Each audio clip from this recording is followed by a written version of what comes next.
तर मित्रांनो माझ्या समोर आहेत नंदी बैलवाले मुकुंद भाऊ, नमस्कार. नमस्कार. तर आता तुम्ही जवळजवळ मी लहान असतापासून तुम्ही येत असता इथे. हो ना. तर आपण आमच्या गावामध्ये आल्यानंतर तुम्हाला कसं वाटतं, आपले लोक कसे आहेत? आहेत लोक काय चांगले आहे.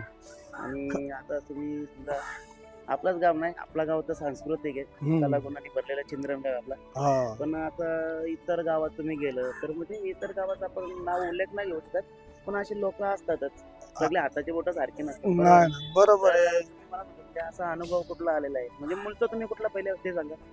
आम्ही लोणी कालबोर हडपसरचे पुढे आहे. लोणी कालबोर पहिले आम्ही वडापुरीमध्ये राहतो होता, पण तिथून आता आम्ही आलो तिथं आमचा आजोबाच्या टायमाला चालू जन्म आमचं तिथंच झाले. तर आम्ही राहतो लोणी कालबोरमध्ये. रायवाडी टाकेमाल म्हणून असं गाव आहे, वस्तीचं नाव.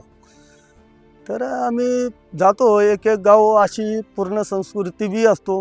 एक एक गावामध्ये असा आमचा आवाज ऐकून बी लोक आवाज ऐकून बी काय काय लोक दार लावतात.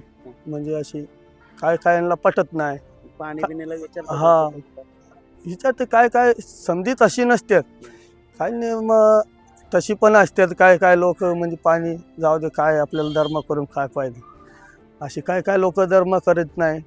काय लोक चालतात, आपलं चालवायचा टिकवायचा आपला संस्कार. कितवी पिढी आहे तुमची? हे आमचा 4थं पिढवी आहे. यो, असं आहे तर आपली हा. संस्कृती टिकवून ठेवली. टिकून ठेवतो आपण. काय आम्ही अपेक्षा एवढे नाही ठेवत की एवढंच द्या तेवढंच द्या. 10 रुपये दिला, 5 दिला, आम्ही त्यात स्वखुशीने घेतो, नाव गाजवतो, धर्म आपला पिढी. ठीक आहे, तर धन्यवाद, चांगली माहिती दिली तुम्ही. तर मित्रांनो, आपण ही अशी संस्कृती टिकवणारे जर माणसं, आपली मराठी माणसं भेटत असतील तर खरोखर त्यांना तुम्ही सपोर्ट करा. ठीक आहे, धन्यवाद.